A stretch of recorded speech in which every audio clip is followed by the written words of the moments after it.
Good afternoon. My name is Jose Alfaro, and this is my persuasive speech topic that the gay blood ban is unnecessary and discriminatory.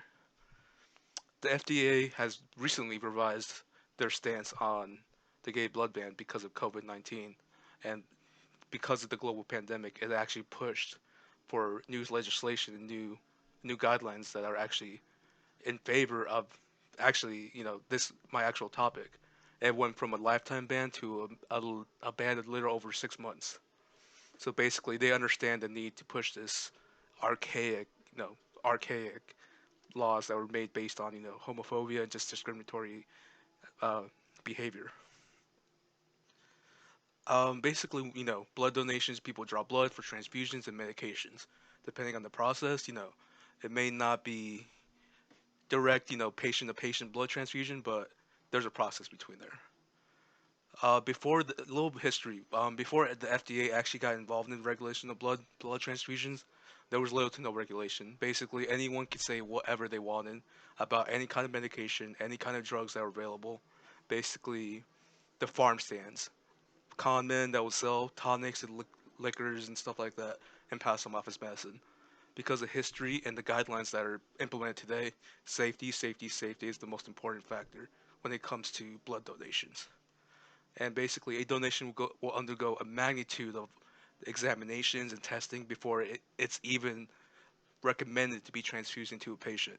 Basically, it will be through a barrage of tests for disease, transmissible diseases, parasites, and just about anything that could cause harm to the patient and or product.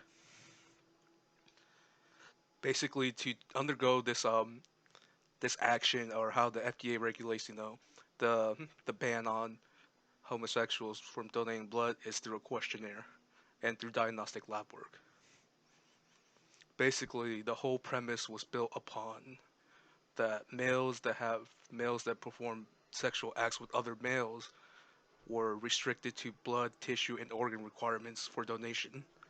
Ideally, that was made based on the history of the new restrictions of the AIDS epidemic that happened in the 1980s. Before that, we weren't aware of the actual ramifications of HIV and AIDS because there was no actual history or any data to support that it existed. Basically, the FDA performs these kind of restrictions based on drugs, sex, location, and occupation.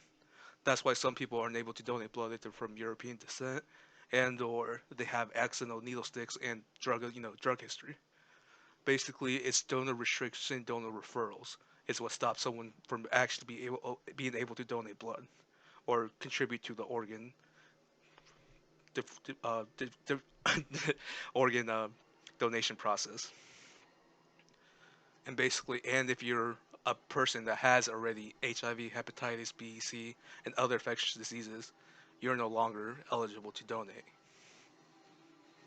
Basically, because of this process, even though, at least in my job, one sample will go through 10 separate testing cycles, it's more so based on the actual donor groups that it makes it difficult and kind of cost preventative. More so, today it's more based on cost preventative and just overall head the head of actually doing extra testing on someone who might be part of a specific risk group.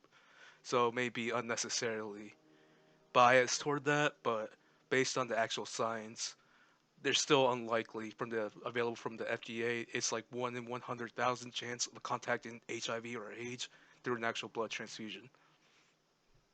Throughout history, especially in the LGBTQ community, and basically there has been a lot of discrimination with this.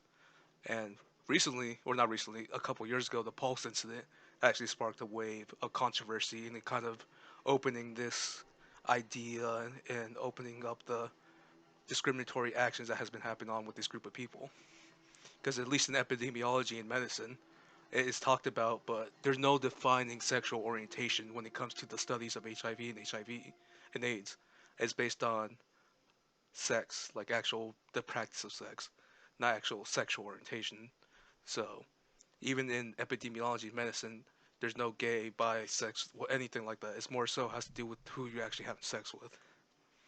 And because of the Pulse event, lawsuits and discrimination files were coming through the wind, were piling up, and eventually people started to focus on sexual behavior and safe sex practices versus one big group of people are banned completely. And because of our practices in medicine and education for prevention or prevention in HIV, there has been new discoveries like with PrEP and antiviral medications that are you know that are specifically made to bring down the chances of getting HIV or AIDS. So basically, a lot of this stuff was based on old science, bad science, and just negative press, I guess you would say, homophobia. And basically, education and preventive medicine has brought up with the times, but the laws are still not in place with that. Basically, I would just like to explain to my viewers and community that everyone should be able to donate blood regardless of their sexual orientation. But that doesn't mean necessarily your sexual partners. If you're having sexual intercourse with someone who may not be in the best healthy condition, obviously you yourself should not donate. But being gay, bi, trans, anything like that shouldn't automatically disqualify you from donating blood. And ideally, this is going on for the FDA has recently started even doing it, doing away with the 6 months. And I'm not sure if it's implemented yet, but it's in the 3 month time period right now. But basically, anyone should be able to donate blood regardless of sexual orientation. And the parameters ideally should be based on cross typing. And there'll be a video providing the link that kind of summarizes most of this. So if I could present the video, it would be here.